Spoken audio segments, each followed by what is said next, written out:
All right, gentlemen, this is a multi-part video series about repairing collectible fairings on an older, 1992 Honda NSR, the notorious SP. So this is a genuine SP fairing, and it's in great shape other than one minor detail, as you might notice, and that is we are missing this ear. Goes up to there, as you can see the matching one on this side. So we have to recreate that because we don't want to buy one of those knockoff fairings because they just aren't genuine. So what we're going to do, just to give you a heads up, is we're going to recreate that with some plastic stock material. And when I say stock material, this came out of a refrigerator. So it's nice thickness, as you can see. It's going to match this pretty well.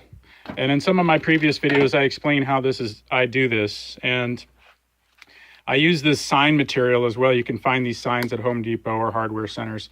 And it's white. So what will happen is first you create a paper template and you copy this one on this side with a paper template. And then you might even graduate to cardboard from there. And you get all your measurements as to what your distances are and so forth. And you get it all shaped in cardboard or paper. And then you transfer it to your plastic stock here because it's got the weight and everything. You transfer that little template so it'll sit on here. Then you're going to I'm not going to cut this straight. I'm going to match this curve in terms of matching it with this plastic piece, just because I don't want to mess with this fairing anything any more than I have to. I think I'm going to attempt to leave the windshield on. So what you want to do is tape this off with blue tape to protect it from glue and any working you're doing. And my piece will start from here and it'll go up to, obviously, to where it needs to, and it'll be hopefully an exact duplicate. And it's amazing what you can do. The tools and then this is going to back it. So I'm going to obviously put the print side in so it's nice and white on the back side, and I'm going to overlap it. And this will be a skin that copies this exact template all the way out to the end of the ear here. I call it an ear, where it's where the mirror mounts.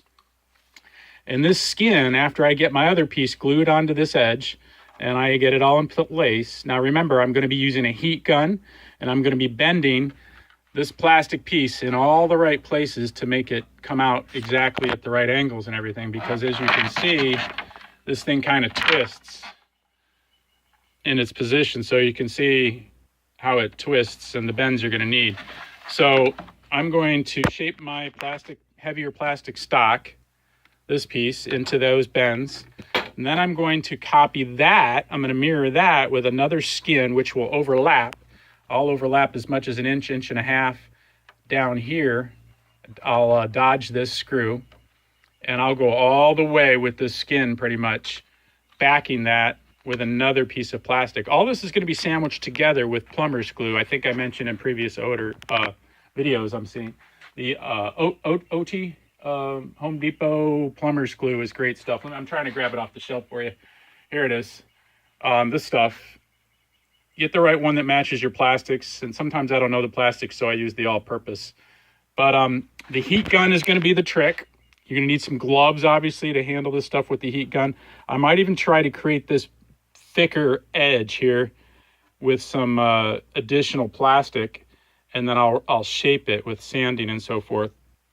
And I'll try to make this edge, this thicker ridge all the way. And then what we will do is we'll cut back this decal a little bit, sand it back. There'll be a little bit of a sanding lip here where we transition things together with glue and epoxy. And then we'll skin the whole backside, as I mentioned.